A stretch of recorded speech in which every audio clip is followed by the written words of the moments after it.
আগের পর্বে আমরা দেখেছি কিভাবে গদাধর মা কালীর পূজারী হলেন, কিন্তু রানী রাসমণি বা মথুরবাবু কেউই প্রস্তুত ছিলেন না এর পরের দৃশ্যগুলো দেখার জন্য। তারা ভেবেছিলেন তারা একজন পুরোহিত নিয়োগ করেছেন, কিন্তু তারা পেয়েছিলেন এক পাগল প্রেমিককে। হ্যাঁ, কিছুদিনের মধ্যেই মন্দিরের সবাই গদাধরকে পাগল বলে ডাকতে শুরু করলো। কিন্তু কেন, কি এমন করেছিলেন তিনি?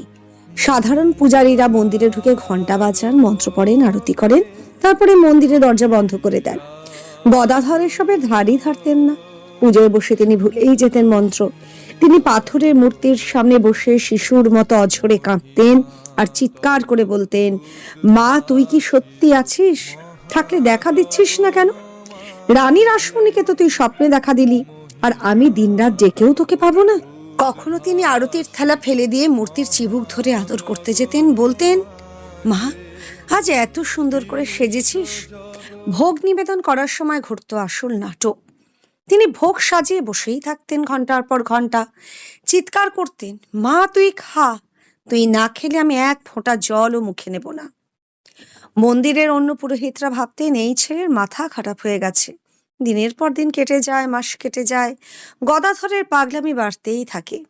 মাকে না পাওয়ার যন্ত্রণা তার বুকে যেন ছুরি চালাতো। একদিন তিনি ঠিক করলেন যে যে জীবন নিয়ে মাকে পাওয়া গেল না, সে জীবন রেখে লাভ কি। তিনি মন্দিরের ভেতর থেকে মায়ের খড়গটি তুলে নিলেন। ঠিক করলেন নিজের জীবন শেষ করে দেবেন। যেই মুহূর্তে তিনি খড়গ তুলে নিজের গলায় আঘাত করতে যাবেন, ঘটল সেই অকল্পনীয় ঘটনা। গদাধর দেখলেন মন্দিরে মায়ের মূর্তি, গঙ্গা, আকাশ সব কোথায় মিলিয়ে গেল। সামনে শুধু এক অসীম অনন্ত আলোর সমুদ্র, চৈতন্যময় কালোর ঢেউ তার উপর আছড়ে পড়ল। তিনি জ্ঞান হারালেন। যখন জ্ঞান ফিরল, তিনি আর আগের সেই গদাধর নেই। তিনি শিশুর মতো হাসছেন আর একটাই কথা বলছেন, মা, মা তুই এসেছিস।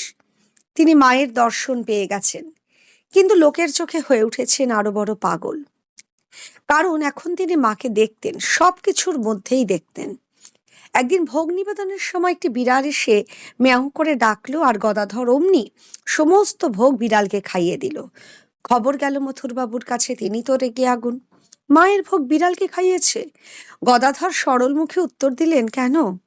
মাই তো ওই বিড়ালের রূপ ধরে এসেছেন, আমার কাছে খেতে চাইল। সবাই যখন পাগল পুরোহিতকে তাড়াতে উদ্যত, তখনই দক্ষিণেশ্বরে এলেন দুই মহাজ্ঞানী। তারা এই পাগলকে দেখেই চিনতে পারলেন।